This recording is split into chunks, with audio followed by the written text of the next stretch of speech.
어느 주부의 지리산 산골 귀촌 일기. 일부 멈춰버린 시계, 그리고 생존의 시작. 민경의 인생이 뒤바뀐 건 20년 전, 낙엽이 속절없이 지던 어느 가을밤이었습니다. 대기업 간부로 성실하게 가족을 지탱하던 남편은 그날도 퇴근길에 아이들이 좋아하는 초밥을 사들고 오던 길이었습니다. 하지만 중앙선을 침범한 음주운전 차량은 민경의 소박한 행복을 단숨에 앗아갔습니다. 남편의 장례를 치르고 돌아온 집안은 고요했습니다. 42 세상 물정 모르던 전업주부 민경 앞에는 덩그러니 남겨진 남매와 막막한 생계뿐이었죠.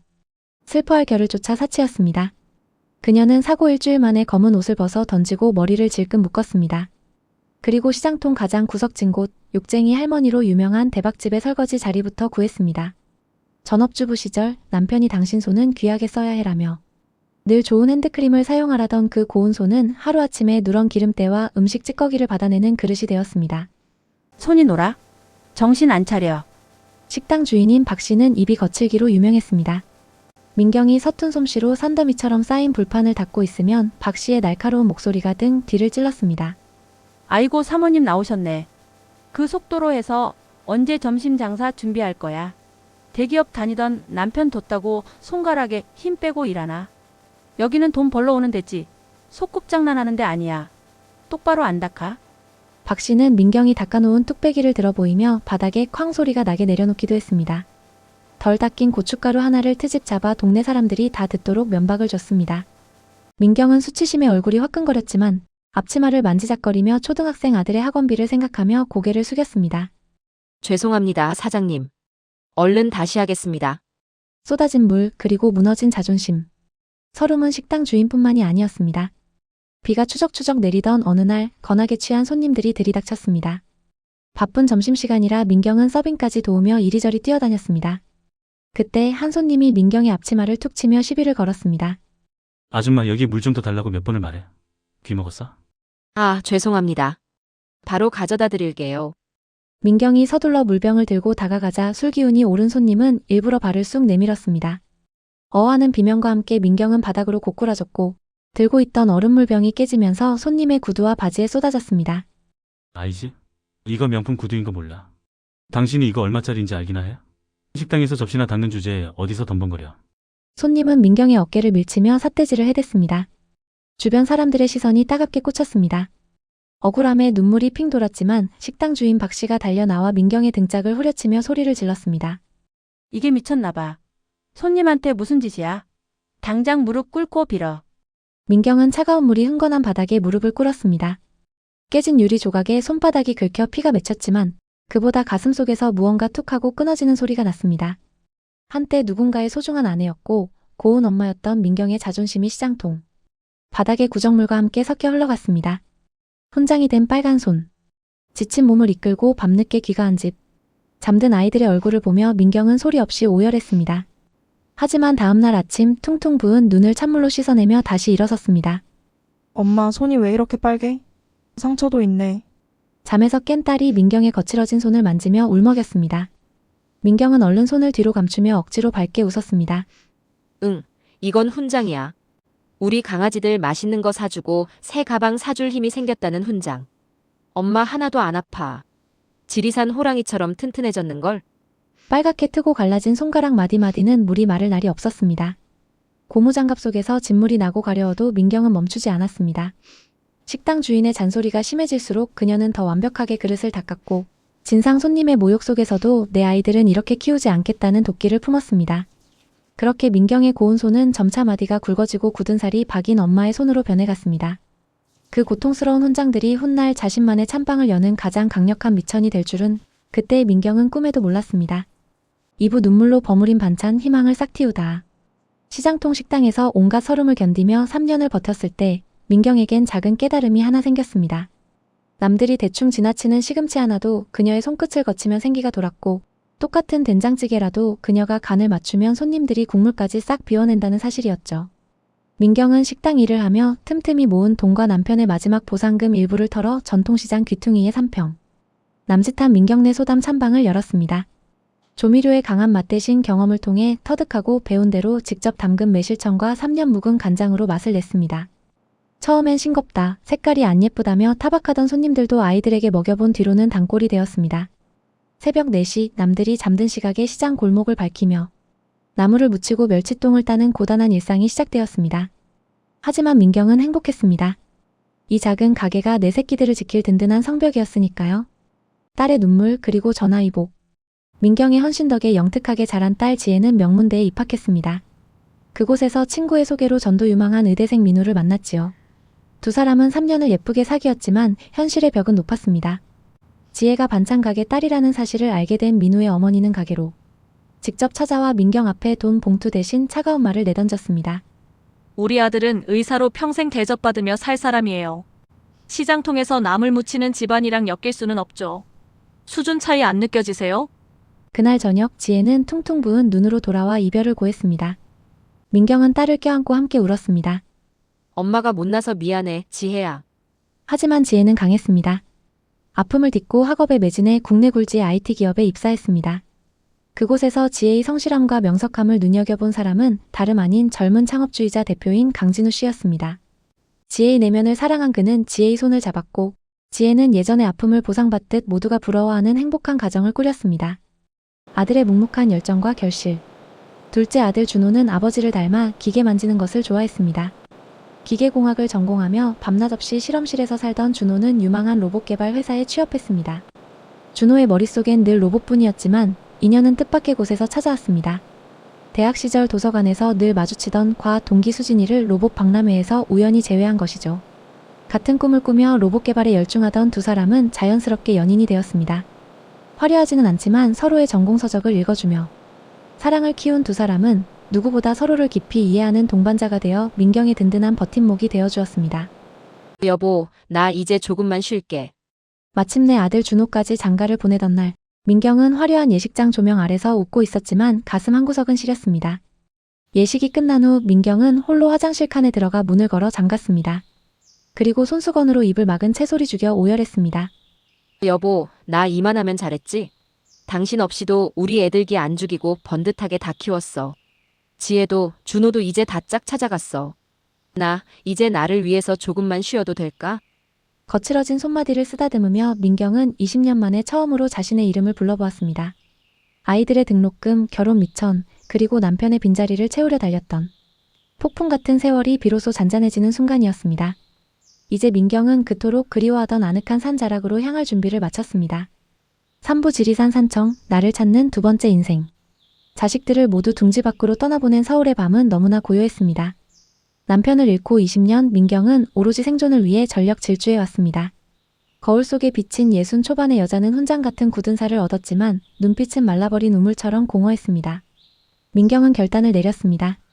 평생을 전쟁터처럼 살았던 도시를 떠나 어린 시절 꿈속에나 그리던 지리산 산청의 품으로 가기로 했습니다. 첫 번째 시련 무너진 집 사라진 사람. 산청의 공기는 달았지만 시골 생활의 시작은 혹독했습니다.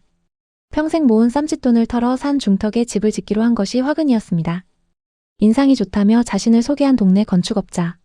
김 씨는 지리산에서 재해가는 안식처를 지어주겠다며 호언장담했습니다. 민경은 사람을 믿었습니다. 서둘러 집을 짓고 싶은 마음에 건축비의 70%를 성금으로 입금했습니다. 하지만 기쁨도 잠시 기초공사만 덩그러니 해놓은 채 일주일째 인부들이 보이지 않았습니다.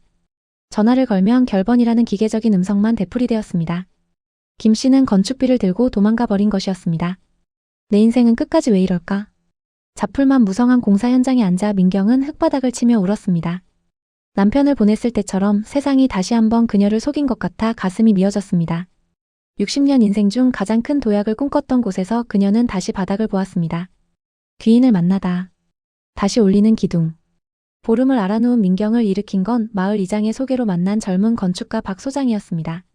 그는 김 씨에게 사기를 당했다는 민경의 사연을 듣고 자기 일처럼 화를 내주었습니다.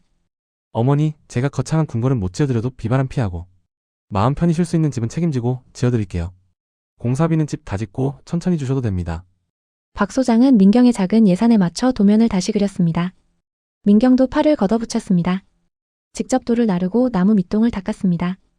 우여곡절 끝에 6개월 만에 지리산 자락을 배경으로 한 아담한 단층 목조주택이 완성되었습니다. 거창하지는 않지만 햇살이 가장 잘 드는 곳에 큰 창을 낸 민경만을 위한 요새였습니다. 지리산의 사계절, 나를 치유하는 시간. 시골 생활은 낭만만은 아니었습니다. 처음 심은 배추는 고라니가 다 뜯어먹기 일쑤였고 한겨울에는 보일러가 얼어 터져 며칠을 오들오들 떨기도 했습니다. 하지만 민경은 그 모든 우여곡절조차 살아있다는 증거로 받아들였습니다. 민경 씨의 지리산 루틴. 새벽 6시 산새들 떼창에 잠에서 깨어 텃밭으로 향합니다. 설이 내린 배추를 쓰다듬으며 추웠지? 고생했다라며 안부를 묻습니다. 예전엔 배추를 보면 김치 담궈 팔 생각에 크기만 따졌지만 이제는 이 아이들의 생명력이 기특해 한참을 들여다봅니다. 오전 10시 직접 캔 나물을 삶아 들기름에 조물조물 무칩니다. 시장통에서 손님 눈치를 보며 간을 맞추던 시절은 끝났습니다. 오직 나의 혀끝이 즐거운 나를 위한 밥상을 차립니다. 오후 5시. 마당 한 구석에 심은 수국과 구절초에게 물을 줍니다. 꽃들은 말이 없어도 민경의 거친 손마디를 안다는 듯 햇살 아래서 가장 화사한 얼굴로 피어납니다. 사기로 시작된 눈물바람은 어느새 산청의 맑은 물에 씻겨 내려갔습니다. 무너졌던 기둥 대신 더 단단한 마음의 기둥이 세워졌습니다. 민경은 이제야 비로소 남편의 아내, 아이들의 엄마가 아닌 민경으로 살아가기 시작했습니다. 사부 힐링의 미학. 남은 인생은 나를 위해 끓입니다. 이제 민경의 손에는 피가 맺히던 상처와 반창고 대신 건강한 흙이 묻어 있습니다. 고된 식당 일과 반찬 가게 운영으로 울퉁불퉁 휘어버린 손가락 마디마디는 지리산의 구불구불한 능선을 닮아 단단하고 의연해졌습니다. 한때는 부끄러워 감추고 싶었던 그 거친 손이 이제는 생명을 길러내고 가족을 보듬는 세상에서 가장 아름다운 손이 되었습니다. 마당에서 피어나는 웃음꽃. 엄마가 키운 게 제일 맛있어. 가끔 주말이면 고요하던 산골집이 아이들의 웃음소리로 들썩입니다. 번듯하게 자리를 잡은 딸 지혜와 아들 준호네 가족이 내려오는 날입니다. 손주들은 차에서 내리자마자 할머니를 외치며 텃밭으로 달려갑니다. 민경은 아이들의 손목을 잡고 텃밭 교육에 나섭니다. 자, 이건 상추야. 너무 세게 잡아당기지 말고 아기 다루듯 살살. 아이들의 작은 손바닥 위에 갓 딴 방울토마토가 놓입니다. 입안에 넣자마자 툭 터지는 싱그러운 단맛에 아이들은 눈을 동그랗게 뜹니다. 저녁이 되면 마당 한가운데에 숯불이 지펴집니다. 솥뚜껑 불판 위에서 두툼한 삼겹살이 자지러지는 소리를 내며 익어갈 때 민경은 텃밭에서 방금 뽑아온 아삭한 상추와 깻잎 그리고 겨우내 묵혀두었던 곰취 장아찌를 내어옵니다. 엄마, 이 된장찌개는 정말 예술이야. 서울에서는 아무리 비싼 집을 가도 이 맛이 안 나. 당연하지. 지리산 바람이랑 햇살이 다 만든 건데. 많이들 먹어라. 성공한 IT 기업 대표가 된 사위도 로봇 연구에 여념없는 아들도 이곳에서만큼은 무거운 직함과 긴장을 내려놓습니다. 노릇하게 구워진 삼겹살에 텃밭쌈을 크게 싸 서로의 입에 넣어주는 풍경. 민경은 그 모습을 바라보며 가슴 밑바닥에서 차오르는 뜨거운 무언가를 느낍니다. 20년 전 홀로 남겨졌을 때 꿈조차 꿀 수 없었던 이 평범하고도 위대한 행복. 민경은 비로소 남편에게 속삭입니다. 나 정말 잘 살았노라고 말이죠. 렌즈에 담긴 위로. 세상을 치유하는 소박한 밥상. 민경은 이 평온한 일상을 혼자만 간직하기 아까워 작은 소통을 시작했습니다. 아들이 선물해준 스마트폰 삼각대를 세워두고 자신의 하루를 찍어 유튜브에 올리기 시작한 것입니다. 채널 이름은 지리산 민경 씨의 소담한 일상. 그녀의 영상에는 화려한 편집 기술도 자극적인 제목도 없습니다. 그저 이른 아침 대돌 위에 놓인 고무신 위로 떨어지는 빗소리, 보글보글 끓어오르는 된장찌개의 김 그리고 나물을 무치다 흥얼거리는 민경의 나지막한 콧노래가 전부입니다. 하지만 반응은 뜨거웠습니다. 도시의 소음과 경쟁에 지친 젊은이들, 그리고 민경과 비슷한 시절을 통과해온 시니어들이 그녀의 채널로 모여들었습니다. 민경님, 칼질 소리만 들어도 마음이 편안해져요. 어머니 손을 보니 돌아가신 저희 엄마 생각이 나서 한참을 울었습니다. 힘내서 살게요. 민경은 돋보기를 쓰고 앉아 서툰 솜씨로 댓글을 답니다. 오늘도 고생 많았어요. 따뜻한 밥 한 끼 꼭 챙겨 먹어요. 진심을 담은 그녀의 대댓글은 모르는 타인에게 건네는 따뜻한 손길이 되어 세상으로 퍼져나갔습니다. 이제 그녀는 홀로 외로운 섬이 아니라 수만 명과 마음을 나누는 커다란 나무가 되었습니다. 5부 에필로그 다시 시작되는 봄. 지리산의 겨울은 길고 혹독하지만 민경은 더 이상 추위가 두렵지 않습니다. 창고 선반 위에는 직접 말린 시래기와 시납으로 익어가는 곶감이 가득하고 뒷마당 장독대에는 내년을 기약하는 고추장과 된장이 깊은 맛을 내며 익어가고 있으니까요. 눈이 소복이 쌓인 밤 툇마루에 앉아 따뜻한 찻잔을 손에 쥐고 민경은 일기장을 펼칩니다. 펜 끝이 종이 위를 부드럽게 지나갑니다. 인생은 비빔밥 같다. 매운 고추장 맛에 눈물 쏙 빼고 딱딱한 나물 뿌리 같은 시련에 입안이 까칠해질 때도 있지만 결국 마지막에 두른 고소한 참기름 한 방울이 그 모든 고통을 잊게 하니까. 내 인생의 참기름은 바로 지금 지리산의 이 고요함과 가족들의 웃음소리다. 창밖으로는 어느덧 겨울 끝자락에 바람이 머물다 갑니다. 그 바람 끝에 작은 꽃샘 추위가 섞여 있겠지만 민경은 압니다. 그 추위가 지나야만 마당 구석의 수선화가 다시 고개를 내밀 것이라는 사실을요. 남편을 잃었을 때 멈춰버린 줄 알았던 민경의 시계는 이제 지리산의 계절을 따라 가장 자연스럽고 아름답게 흐르고 있습니다. 어느덧 그녀의 7번째 봄이 지리산 자락에서 화사하게 기지개를 켜고 있습니다.